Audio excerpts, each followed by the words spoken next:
आज आपण ऑर्गॅनॉनचा ॲफोरिझम नंबर 6 पाहणार आहोत. हा ॲफोरिझम होमिओपॅथीमधील ऑब्झर्वेशन आणि सिम्पटम्स यांचे महत्त्व स्पष्ट करतो. डॉक्टर हॅनिमन यांचा संदेश असा आहे की डॉक्टरांनी भेदभाव न ठेवता रुग्णाचे निरीक्षण करावे आणि दिसणाऱ्या व जाणवणाऱ्या लक्षणांच्या आधारे उपचार करावा. द अनप्रिज्युडाइज्ड ऑब्झर्वर म्हणजे डॉक्टरांनी भेदभाव न ठेवता रुग्णांचे निरीक्षण करावे. डॉक्टरांनी आधारित निष्कर्ष काढवणे.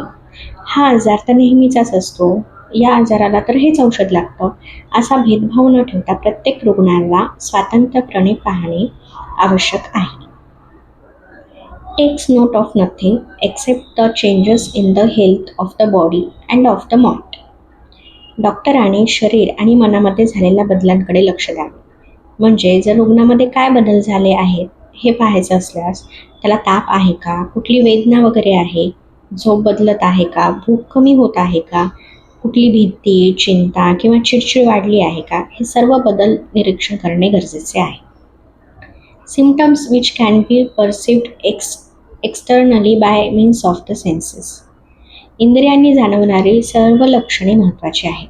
म्हणजे जर डॉक्टरांना दिसणारी, ऐकू येणारी, स्पर्शाने जाणवणारी आणि रुग्ण सांगत असलेली लक्षणे यांचा एकत्रित विचार करावा.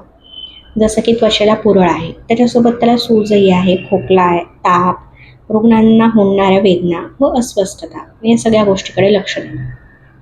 Failed by the patient himself, remarked by those around him and observe by the physician. म्हणजेच जर रुग्ण स्वतः काय सांगतो, नातेवाईक किंवा जवळचे लोक काय सांगतात, डॉक्टर स्वतः काय निरीक्षण करतो. जसं की जर एखादा लहान बाळ आहे, तो जास्त बोलू शकत नाही, तर त्याची आई सांगते की मुलगा रात्रभर रडत होता आणि डॉक्टर हात लावून पाहिल्यास त्याला ताप देखील जाणवते. ही सर्व माहिती एकत्रित करून उपचाराचा निर्णय घेतला जातो. All these perceivable signs represent the disease in the whole extent.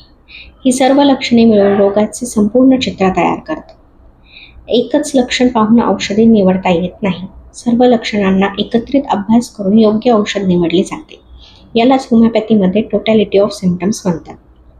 ॲफोरिझम number 6 ची फुटनोट त्यामध्ये असं दिलेलं आहे की या ॲफोरिझमच्या मध्ये सांगतात डॉक्टर हॅनिमन त्या काळातील अशा वैद्यकीय दृष्टिकोनावर टीका करतात ज्यामध्ये दिसणाऱ्या लक्षणांकडे दुर्लक्ष करून शरीराच्या लपलेल्या कारणांचा अंदाज लावण्याचा प्रयत्न केला जातो.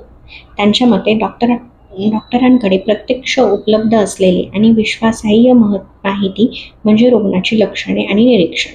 उपचार करताना यांचाही केंद्रस्थानी ठेवले पाहिजे. म्हणूनच होमिओपॅथीमध्ये treat the patient based on the complete picture of the symptoms हा मूलभूत विचार मानला जातो. जर तुम्हाला ऑर्गॅनॉनचे प्रत्येक ॲफोरिझम अशाच सोप्या मराठी भाषेत समजून घ्यायचे असतील तर व्हिडिओला नक्की लाईक करा, शेअर करा आणि चॅनलला सबस्क्राईब करा. धन्यवाद. पुढच्या व्हिडिओमध्ये आपण ॲफोरिझम नंबर 7 समजून घेणार आहोत.